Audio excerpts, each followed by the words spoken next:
আমাদের যে কিছু আইনজীবী বন্ধু আমাদের রাজনৈতিক সতীর্থও তারা অস্বীকার করার কোনো উপায় নেই। এর মধ্যে বেশ কিছু কয়েকজন আছেন যারা এই অফিসে পূর্বে কর্মরত ছিলেন, অন্তর্বর্তীকালীন সরকারের সময় নিয়োগ পেয়েছিলেন। আপনারা জানেন যে অন্তর্বর্তীকালীন সরকারের সময় নিয়োগ পাওয়ার বিশাল একটা বহর 337 জন ছিলেন। তো এখন বর্তমান সরকার কিন্তু আলটিমেটলি অ্যাটর্নি জেনারেল অফিসের প্রয়োজন মাফিক অনেক সংখ্যা কমিয়ে ফেলেছেন। তো সে কারণে কিছু আইনজীবী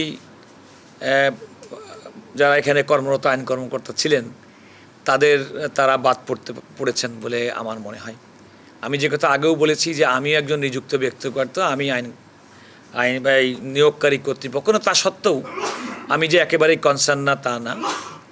তো এখন যারা নিয়োগ দিয়ে থাকেন, যারা নিয়োগ দিয়েছেন, এটা একটা রাষ্ট্রীয় সিদ্ধান্তের ব্যাপার। আমি সেটা আপনাদেরকে বিস্তারিত না বলে আমি এটুকু বলবো যে দেখেন, বাংলাদেশের অ্যাটর্নি জেনারেল কিংবা যে কোনো সাংবিধানিক পদে অধিষ্ঠিত যে কোনো ব্যক্তি, তিনি কোনো ব্যক্তি হয়ে ওঠেন না, তিনি একটা প্রতিষ্ঠানকে প্রতিনিধিত্ব করেন। এবং আমাদের যে সমস্ত রাজনৈতিক সহকর্মী বন্ধুরা প্রতিনিয়ত, আপনারা যেমনটি বললেন যে তারা প্রতিনিয়ত আদালত প্রাঙ্গণে নানা অশ্রাব্য ভাষায় কথা বলেন, আক্রমণাত্মক ভাষায় কথা বলেন, ন্যূনতম শিষ্টাচার যেগুলো আইনজীবীদের কাছে একেবারে প্রত্যাশিত তারা সেগুলো করেন না। এটা আইনজীবীদের কাছে প্রত্যাশা করা যায় না। আপনি দল তো অনেক বড় করবেন, বিশেষ করে আপনি যখন কোনো কারণে কোনো রাজনৈতিক দলের ব্যানার ব্যবহার করবেন, মানুষ প্রত্যাশা করে সেই ক্ষেত্রে রাজনৈতিকভাবে সচেতন ব্যক্তিরা তাদের কথাবার্তা কার্যক্রমের মধ্য দিয়ে অনেক সচেতনতার পরিচয় দিবেন, অনেক দায়িত্বশীলতার পরিচয় দিবেন। বাংলাদেশ জাতীয়তাবাদী আইনজীবী ফোরাম বাংলাদেশের আইনজীবীদের মধ্যে সবচেয়ে বড় সংগঠন। এই সংগঠনের সভাপতি সিনিয়র অ্যাডভোকেট জয়নুল আবেদিন, এই সংগঠনের মহাসচিব ছিলেন ব্যারিস্টার কায়সার কামাল, সাংগঠনিক সম্পাদক গাজী কামরুল ইসলাম সজল, এবং আমি নিজে সিনিয়র যুগ্ম মহাসচিব। তো এত বড় বিশাল রাজনৈতিক দলের সিনিয়র কোনো নেতৃবৃন্দ তাদের কোনো অনুমোদন নিয়ে এই ধরনের আইনজীবী ফোরামের ব্যানারে এই সমস্ত কর্মসূচি তারা কেউ করতে দেন কি না, আমি বিশ্বাস করতে চাই না যে কেউ বা কারা তাদেরকে এগুলো করতে দেন।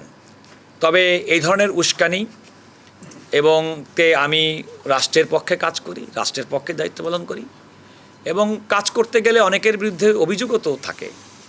অন্তর্বর্তীকালীন সরকারের সময় সমস্ত আইন কর্মকর্তা তাদের সবাই, দু একজন আর সব আইন কর্মকর্তা তো বিদায় হয়নি, কিছু ব্যক্তির নানা কর্মকাণ্ডও তো তাদের পুনঃনিয়োগের ক্ষেত্রে হয়তো বিবেচনায় আনা হয়নি। তো সেটা রাষ্ট্রের একান্ত গোপনীয়তার স্বার্থে, যেহেতু আপনারা প্রশ্নটা তুললেন, সেক্ষেত্রে আমি বলবো যে সমস্ত আইনজীবীরা, গুটি কয়েক আইনজীবী আমি বলবো একই মুখ, যারা এই অফিসে বেশ কয়েকজন এই অফিসে কর্মরত ছিলেন, এবং তাদের গ্রিভান্সটা আমি ঠিক বুঝি নাই যে অ্যাটর্নি জেনারেলের এখানে কী ভূমিকা থাকতে পারে কিংবা তাদের নিয়োগ কিংবা বাদ দেওয়ার ক্ষেত্রে। তবে বর্তমান রাষ্ট্র ক্ষমতায় অধিষ্ঠিত এক্সিকিউটিভ গভর্নমেন্টের একটা মেসেজ আমি আপনাদেরকে দিতে পারি। সেটা হচ্ছে, সরকার সর্বক্ষেত্রে কার্যক্রম পরিচালনার ক্ষেত্রে অত্যন্ত সততা এবং দক্ষতার উপরে গুরুত্ব দিচ্ছে।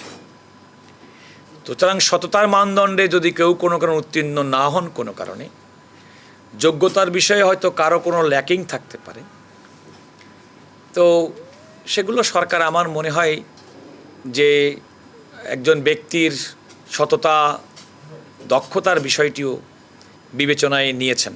সুতরাং সুপ্রিম কোর্টের আইনজীবীদের আচরণ কেমন হওয়া উচিত মানুষ তো প্রত্যেকে দেখে, এবং এগুলো নানা রকম মিথ্যা প্রপাগান্ডামূলক ভিডিও কে বা কারা এগুলো প্রকাশ করে, বাট এগুলোয় আমি খুব বেশি গুরুত্ব দেই না। আপনারা প্রশ্ন করলেন বলে আমি মনে করলাম এতটুকু আপনাদেরকে অভিব্যক্তি করা দরকার।